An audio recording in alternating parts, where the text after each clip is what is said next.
Savez-vous que le Captain America a donné naissance à Crâne Rouge? Non, vraiment, ce n'est pas une blague et d'ailleurs, c'est l'histoire que nous allons voir aujourd'hui. Bien le bonjour pirates, j'espère que vous allez bien. Avant de commencer, n'hésitez pas à vous abonner pour rejoindre l'équipage et activer la petite cloche de notification pour ne pas rater les futures histoires. Avant chaque histoire, je fais toujours plusieurs recherches pour trouver quelle histoire je vous ferai. Et pour cette histoire, je vous avoue que moi-même, je m'y attendais pas. À la base, j'étais juste parti pour aller rejoindre Nicki Minaj dans mon rêve. Et à la place, je suis tombé sur l'histoire du fils du Capitaine. Je me suis dit non, c'est pas possible, il faut absolument que je vous en parle. Alors sans plus tarder, allons voir quel est cet enfant indigne du grand héros qu'est son père. Que va-t-il faire et comment le Capitaine réagira lorsqu'il apprendra l'existence de son enfant non désiré?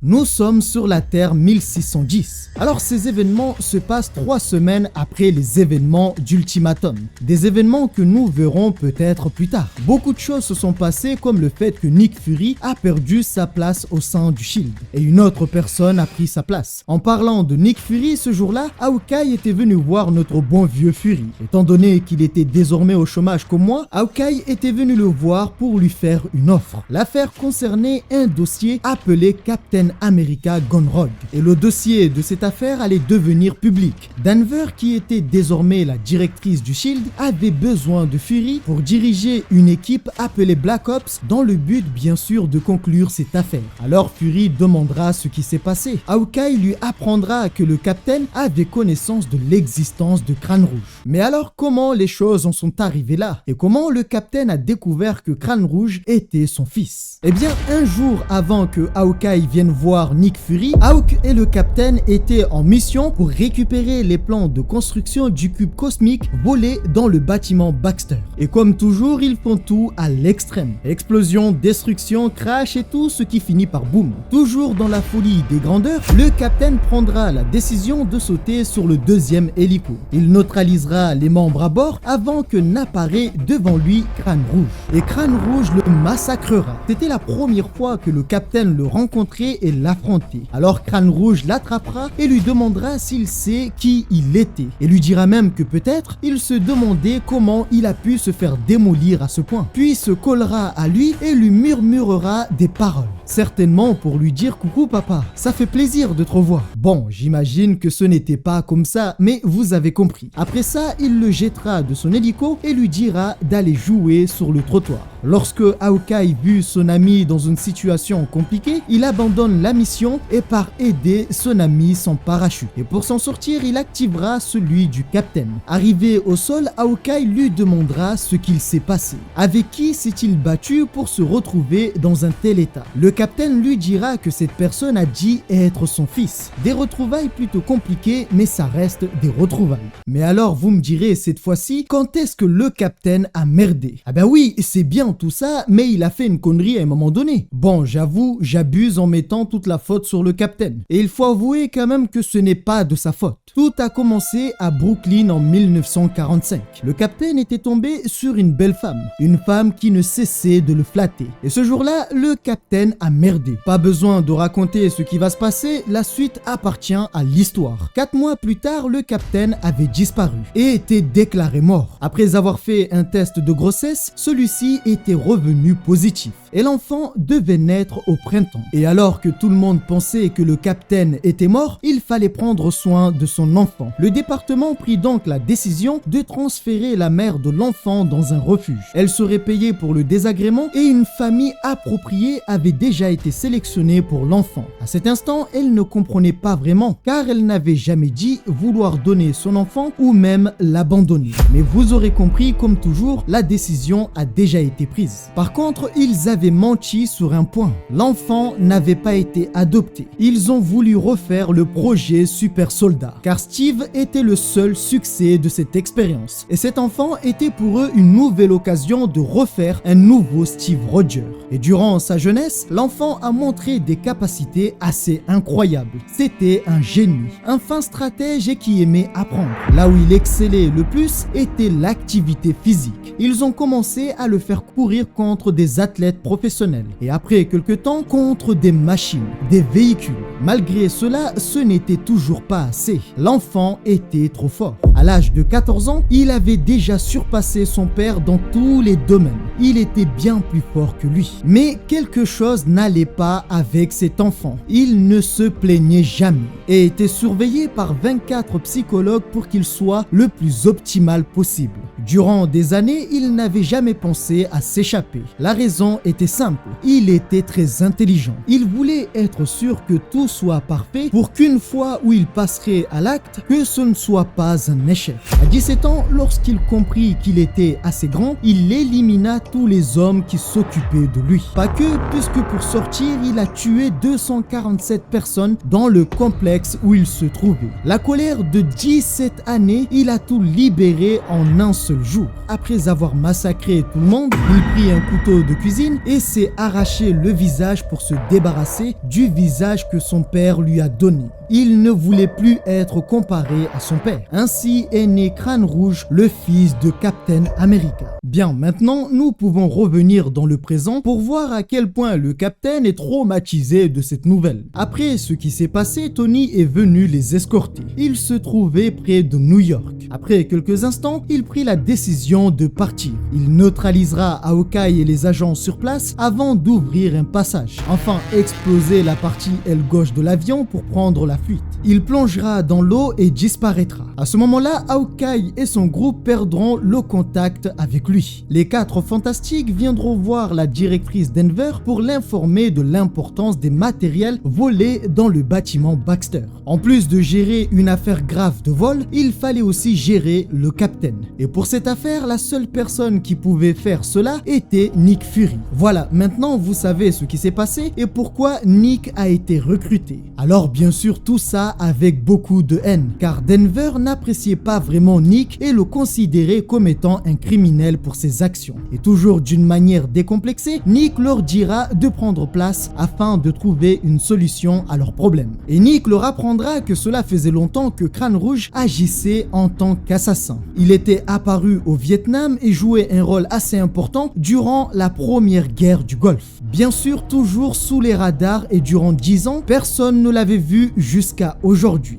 Il semblerait qu'il ait décidé de se montrer pour des raisons qu'ils ignoraient. Alors Denver mettra la responsabilité sur Nick, car il était derrière tout ça. Il avait connaissance de l'affaire concernant le fils du Captain. Nick Fury pensait pouvoir gérer l'affaire avec son équipe avant même que l'affaire ne soit rendue publique. En gros, en l'espace de 48 heures, la directrice Denver accepta de lui donner Hawkeye pour son projet Black Ops. Mais elle ne voulait pas lui donner d'autres membres car pour elle, Nick Fury était complètement fou. Mais à ce moment-là, Hawkeye lui demandera à quel point le Captain connaissait la vérité. Eh bien, Nick lui fera savoir plus qu'il ne le fallait. Car oui, Nick avait raison. Le Captain pouvait s'adapter. Il apprenait de nouvelles compétences plus rapidement qu'un ordinateur. Il s'est infiltré et a eu accès à toutes les informations concernant cette affaire. Et pour lui, c'était un choc de découvrir que Crâne Rouge était réellement son fils. Avant, bien sûr, que n'arrive toute une équipe pour l'arrêter. Le nombre ne changera absolument rien car cela ne l'empêchera pas de s'enfuir. Après ça, Nick Fury rentrera en contact avec le frère de Tony Stark, tout en sachant qu'il n'était pas un enfant de cœur. Il était bien plus intelligent que son frère Tony Stark et ne laissait aucune place à la moralité. C'était le genre de personne avec qui Nick Fury aimait travailler. Il se nomme Gregory Stark. Pour que vous compreniez quel genre d'homme c'est, à peine arrivé, il demandera à Jarvis de détruire le jet sur lequel il venait d'arriver et lui donner un autre. Et pour lui, son frère Tony était juste un ivrogne. Et bien sûr, pour couronner le tout, ils sont en conflit parce que Tony lui a volé son entreprise. De bonnes relations familiales comme on les aime. La raison pour laquelle Nick Fury l'aimait bien, c'est qu'il avait le sens des affaires. Il invitera Nick pour lui montrer les Avengers qu'il préparait. Récemment, il a travaillé sur l'Iron Man 2. Il a travaillé aussi sur War Machine et la Guêpe Rouge, appelée aussi la Reine des Insectes. Au moment où il parlait, War Machine avait été envoyé en Afghanistan. des soldats avaient été capturés. Et pour les rebelles présents, ils allaient leur apporter beaucoup d'argent. Avant bien sûr que n'arrive War Machine. Les rebelles se rendront disant que cela n'avait rien à voir avec eux. Mais War Machine brûlera et détruira absolument tout. Il ira jusqu'à annihiler le village, ne prenant pas en compte les civils. L'un des soldats demandera à Rod pourquoi avoir fait ça. Pour lui, il avait fait ce qu'il pensait être bon. Quant à la guêpe, elle n'avait rien à envier à Rod. Durant une mission en Israël, elle éliminera toute une équipe, transpercera leur crâne en fonçant sur eux. L'un des hommes restants lui demandera qui était-elle. Elle se présentera comme étant la reine des insectes, mais aussi une ancienne terroriste, avant d'électrocuter cet homme et le brûler complètement. Nick Fury est venu voir Gregory Stark pour qu'il lui donne une équipe afin de capturer Captain America, éliminer Crâne Rouge et récupérer l'arme ultime volée aux 4 Fantastiques. Et pour cela, tous les moyens devaient être utilisés. Et quand il parle de gros moyens, il parle de Hulk. Sauf que ce n'est pas le véritable Hulk. C'est une copie faite à partir des cellules souches de Banner. Ce qui fait que cette version de Hulk garde l'intelligence de Banner mais aussi la force de Hulk. Son nom de code est Nerd Hulk. Et Hawkeye n'était pas vraiment serein avec cette chose. Il préfère avoir des gens qu'ils peuvent contrôler. D'un autre côté, l'homme araignée était enfermé. Le plus surprenant, c'est que c'était la première fois que Nick Fury le voyait. Il était quelque chose que le monde ignorait. Ainsi, comme convenu, Stark leur donna les nouveaux Avengers et ils se sont rendus en France à Paris. La raison est que leur satellite avait suivi le Capitaine jusqu'en France. Et le Capitaine n'aimait pas vraiment les Français. Ah ben baguette, il n'aime pas ça. Black Widow, qui faisait partie de cette nouvelle équipe, a vu sa force décuplée, sa vitesse augmenter et son agilité aussi. Tout ceci bien sûr sous les directives de Stark. Autre information très peu utile, cette Black Widow est une remplaçante et son vrai nom est Monica Chang. Ils avaient repéré Steve Rogers et ce dernier retournait dans son hôtel. Le but était de faire en sorte que le Capitaine et son enfant ne se rencontrent pas, car le Capitaine pourrait ruiner leur opération. Et alors que la guêpe surveillait l'appartement du Capitaine par sa fenêtre, quelle fut sa surprise de voir le Capitaine briser la vitre et essayer de prendre la fuite. Alors ce n'est pas tout, car il retournera le camion où se trouvait Nick Fury, neutralisera Hawkeye en lui renvoyant ses balles paralysantes, avant de prendre la fuite en sautant au-dessus des voitures. Mais juste à côté de lui se trouvait Rod, qui transformera sa voiture en un colosse de ferraille. Ne vous inquiétez pas, nous ne sommes pas dans les Transformers mais toujours chez Marvel. Ainsi, Rod, comme il le fait si bien, sortira tout son arsenal pour l'impressionner. Mais cela n'impressionnait pas vraiment le Capitaine. Et Rod, comme il l'a fait en Afghanistan, détruira absolument tout sans prendre en compte les dégâts collatéraux. Il lui balancera bien sûr plusieurs missiles dans la gueule. Et alors que le Capitaine se réfugiait dans un petit commerce, War Machine arrivera tel un berserker et détruira absolument tout, mais sans jamais atteindre le Capitaine. Et alors que le Capitaine se cachait au 2e étage d'un immeuble, il ouvrira le bâtiment. Et à l'intérieur, c'était une école maternelle. Bien que les civils n'importaient peu pour lui, il était difficile d'éliminer des enfants. Ainsi, quelques secondes après, War Machine tombera de l'immeuble avec un bras en moins. Et le Capitaine prendra la fuite sur les toits des immeubles avec le bras droit de War Machine. À cet instant, il se fera traquer et neutralisé par Black Widow. Et les deux feront une chute de plusieurs mètres avant d'atterrir sur la voiture d'un homme qui avait rien demandé. Elle demandera au Capitaine d'abandonner l'idée de rencontrer Crâne Rouge, car il pourrait compromettre leur mission. En réponse, le Capitaine éclatera de rire avant d'utiliser l'arme de War Machine. Après s'être débarrassé de Black Widow, il tombe sur un mur bien plus costaud. Nerd Hulk le neutralisera assez rapidement. Et lorsque le Capitaine l'a vu pour la première fois, il comprit qu'il était un mélange du cerveau de Banner et la force de Hulk. Alors bien que ce soit un Hulk, Roger lui brisera les couilles avant encore une fois de prendre la fuite. Mais en essayant de prendre la fuite, des insectes l'attaqueront. Ces insectes venaient de la guêpe et pour s'en débarrasser, il plongera dans la Seine et se dirige vers les égouts. Et s'il arrive à atteindre les égouts, l'équipe de Black Ops le perdront. Bon, est-ce qu'on lui dit que la Seine n'est pas très propre ou pas? Entre le caca, les ordures, les bombes datant de la Deuxième Guerre qui dorment dans la Seine, le mélange de formes de vie étranges et de substances non enregistrées. Ah non, oh pardon, je m'excuse. Amélie Oudéa Castéra a dit qu'elle était douce. Elle est douce en plus, elle est bonne, 20 degrés, génial. Personnellement, je ne sais pas vous, mais moi je la crois. Je sais pas, elle dégage une forme de sincérité. Alors pour éviter qu'il ne prenne la fuite, War Machine électrocutera la surface de l'eau pour l'arrêter. Et tel un poisson mort après avoir causé un sacré bordel, le capitaine remontera à la surface. Maintenant que le premier objectif était atteint, à savoir capturer le capitaine, dans le quartier général du Shield, toujours en France, on apprend que ce qu'a volé Hayam était un plan du cube cosmique qui se trouvait dans le bâtiment Baxter. C'était la plus grande création de Mr. Fantastic. Le cube avait le pouvoir de plier la réalité à la volonté de son détenteur. C'était donc l'une des armes les plus dangereuses du monde. Et entre les mains d'un culte comme Hayam, où se trouvent des gens très intelligents, cela ne serait qu'une question de temps avant qu'il n'arrive à construire un cube fonctionnel. Pour cette mission, Stark prit la décision de leur donner de nouvelles armes. Des armes qu'il estime qu'ils ne verront le jour que dans 20 ans.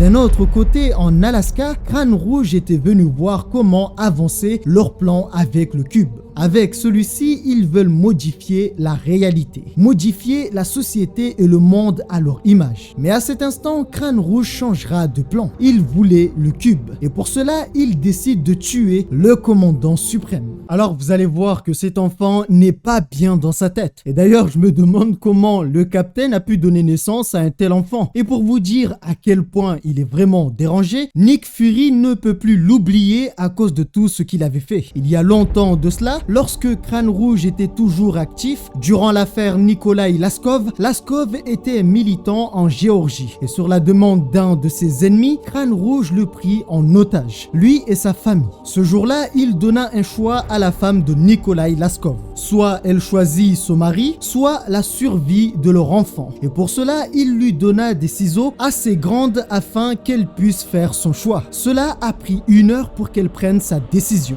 Dans la pièce, il y avait des cris, des pleurs et elle décida de tuer son mari pour la survie de leur enfant. Malheureusement, Crâne Rouge n'était pas un homme de parole et jeta l'enfant par la fenêtre. Quant à la femme de Nikolai, les images parlent d'elle-même. Elle passa l'une des nuits les plus longues et les plus dures de son existence. Tout cela pour envoyer un message. Nick Fury ne pouvait oublier tout ce qu'il avait fait, à tel point qu'il connaissait son dossier par cœur. Sa participation au Vietnam, le trafic de drogue, l'entraînement de terroristes, sans oublier sa participation à des événements en Afghanistan avec l'armée russe. C'est des choses que Nick Fury avait du mal à oublier. Quelque temps plus tard, l'équipe des Avengers fut envoyée en Alaska, là où se trouvait Crâne Rouge. Et arrivés dans ces lieux, ils trouveront une scène assez horrible. Des corps déchiquetés, ouverts et des entrailles qui traînaient sur le sol. Au même moment, l'unité de surveillance avec Fury surveille ce qui se passe. Et en avançant dans ces lieux, l'équipe dira qu'une personne les avait devancés.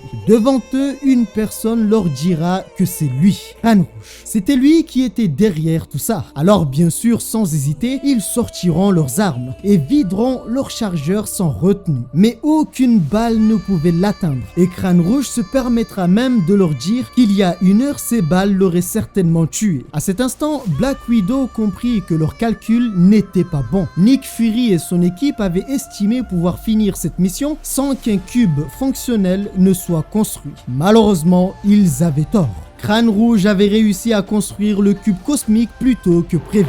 Et Crâne Rouge ne fera pas les choses à moitié, puisqu'il détruira tout. Et Nick Fury perdra de vue son unité sur place. Crâne Rouge ne voulait pas les tuer, enfin, pour le moment. Et d'ailleurs, au lieu de les laisser mourir dans cette explosion, il les a téléportés à l'extérieur. L'une des personnes qu'il connaissait dans cette unité était Petra. appelée aussi la guêpe. Pour rappel, c'est une ancienne terroriste, donc ils se connaissent plutôt bien. Ah ben oui, le terrorisme fait aussi partie des passe-temps de Crâne Rouge. Alors les retrouvailles fut assez court, car interviendra War Machine qui lui demandera de ne pas s'approcher d'elle, avant de l'envoyer sur une montagne. Il se déchaînera sur lui sans pouvoir réellement le blesser. Tant qu'il aurait le cube, il leur serait impossible de l'atteindre directement. Arrivera aussi Nerd Hulk qui portera un énorme bloc et lui balancera dans la gueule. Hawkeye et Black Widow viennent à leur tour. L'un visera la tête et l'autre la poitrine. Et n'ayant pas pris note de ce qui s'est passé dans le siège, ils videront encore une fois leur chargeur, sans réel résultat. Et Crâne Rouge utilisera le cube encore une fois. Les tuer n'était pas vraiment son but. Ce qu'il voulait était s'entraîner avec eux afin de comprendre comment fonctionnait le cube. Et pour cela, il acceptait d'être malmené. D'un autre côté, en France, dans le siège social du Shield, le Captain, toujours prisonnier, était transféré dans une prison dans laquelle il allait être interrogé. On lui demandera ce qu'était l'objet qu'ils ont trouvé sur lui. Sans mentir, il dira que c'était un système de suivi qu'il avait placé sur les Avengers.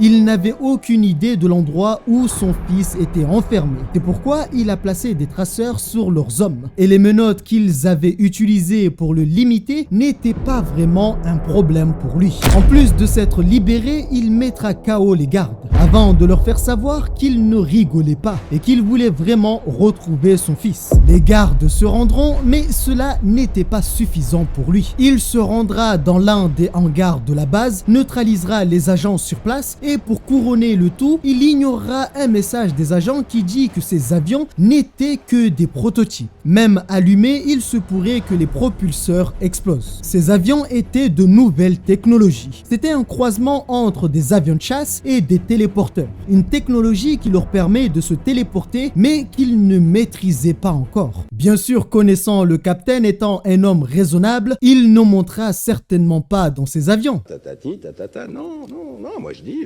galère, direct. Bon ok, je me fous un peu de votre gueule. Il prendra l'un des avions sur place, branchera son tracker qu'il avait placé sur Rod et décidera d'aller les rejoindre. La raison pour laquelle le Captain était exclu de cette mission, c'est qu'il ne serait certainement pas objectif et serait trop tendre avec son propre fils. Il ne voulait pas d'un homme qui mettrait trop d'émotion dans la mission. De retour en Alaska, Rod créera un effet stroboscopique. C'est un effet qui fait croire qu'il y a plusieurs versions de lui-même. Et tout ça dans le but de rendre confus Crâne Rouge, mais vous aurez compris, cela n'avait pas d'effet sur Crâne Rouge. Et ce dernier se rendra compte que ce n'était que des illusions. War Machine profitera du moment pour essayer de le neutraliser. Et pour cela, il utilisera des ultrasons contre le champ de force de Crâne Rouge. Malgré cela, aucun effet. Ça n'a pas suffi pour l'arrêter. Et Crâne Rouge, avec le cube, brisera une partie de son armure.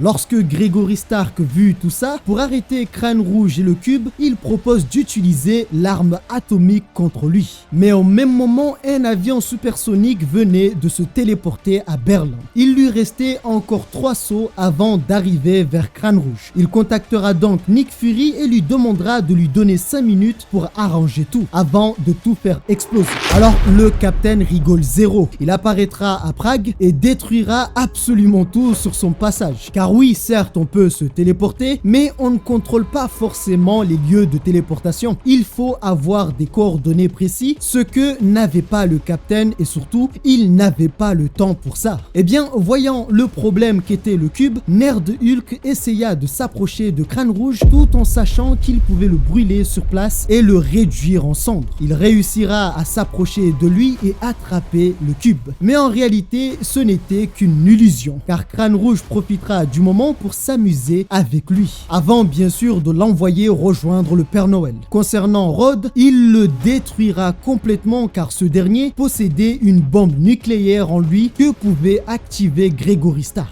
Car oui, en plus d'être inarrêtable, il entendait tous les ordres que recevait Rod. Et à cet instant, débarquera son père. Alors nous sommes d'accord, c'est une entrée fracassante, mais le Captain ratera complètement son atterrissage. Et par la suite, demandera à Hawkeye de lui donner ses coordonnées exactes. Après avoir eu les coordonnées exactes de Crâne Rouge, il téléportera l'avion de chasse sur lui et le transpercera la poitrine. Et tel un bon père, il présentera ses excuses à son fils pour tout ça. Il considérait que cette situation était un peu de sa faute. Après avoir été neutralisé, il sera conduit à l'hôpital et sa mère, qui avait vieilli, viendra lui rendre visite. Les retrouvailles, c'est bien et c'est plutôt émouvant, mais je vous avoue qu'on s'en fout de la vieille. Le plus intéressant était son enfant qui se trouvait sur le lit entre la vie et la mort. Fury viendra le voir afin de discuter avec lui. Il voulait savoir pourquoi n'avait-il pas tué plus de personnes. Crâne Rouge dira à Nick Fury qu'il était vieux. Il avait 64 ans. Et après avoir entendu parler du cube, il était revenu de sa retraite pour changer les choses. Et à la différence des autres, il n'avait pas l'idée de modifier la réalité ou régner sur le monde comme beaucoup voulaient le faire. En fait, avec le cube, il voulait remonter le temps pour changer son histoire. Changer les choses car il avait des regrets. Il voulait rencontrer son père et former une famille. Il voulait avoir une vie différente de celle qu'il avait vécue. Il voulait être quelque chose de meilleur. Nick Fury fera savoir que les fins heureuses étaient pour les salons de massage chinoises. Et pour couronner le tout, après s'être bien foutu de sa gueule, il laissera Laskov terminer le travail. Et Laskov lui mettra une balle en pleine tête. Oh oui, oui.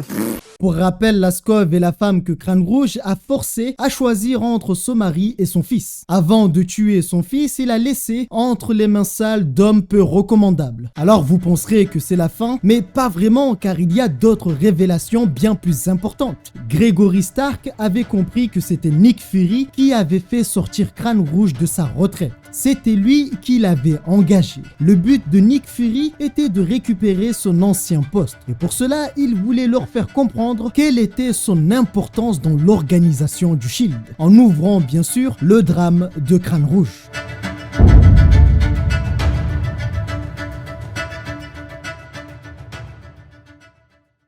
Voilà, c'est la fin de cette histoire plutôt dramatique, plutôt violente. Je trouve à la fois l'histoire de Crâne Rouge de cette réalité assez triste mais aussi tragique. Il aurait pu être une meilleure personne. D'ailleurs, lui-même le dit après avoir fait le constat de sa propre vie. Et cela aurait été intéressant d'avoir un successeur du Capitaine. Sans être déçu de l'histoire, je vous avoue que j'aurais aimé que son histoire ne se déroule pas de cette façon et ne se termine pas de cette façon. Bien que dans cette histoire, il faut le dire, il a mérité son sort. Alors je sais pas, peut-être d'autres histoires sur les enfants du Capitaine ont de meilleures fins que celle-ci. Dans cette histoire, j'ai eu beaucoup de peine pour Crâne Rouge car on dirait qu'il souffrait depuis sa naissance. Et il faut le dire, pour qu'un enfant décide de devenir aussi violent à l'âge de 17 ans, c'est que ceux qui étaient en charge de lui ont dû merder à un moment donné. Et on ne peut mettre toute la responsabilité sur lui. D'ailleurs, on a pu voir à la fin comment a agi Nick Fury. On apprend que c'est Nick Fury qui a recruté Crâne Rouge pour qu'il reprenne du service. Enfin bref, n'oubliez pas de vous abonner si ce n'est pas encore fait. Prenez soin de vous et on se retrouve dans le prochain épisode.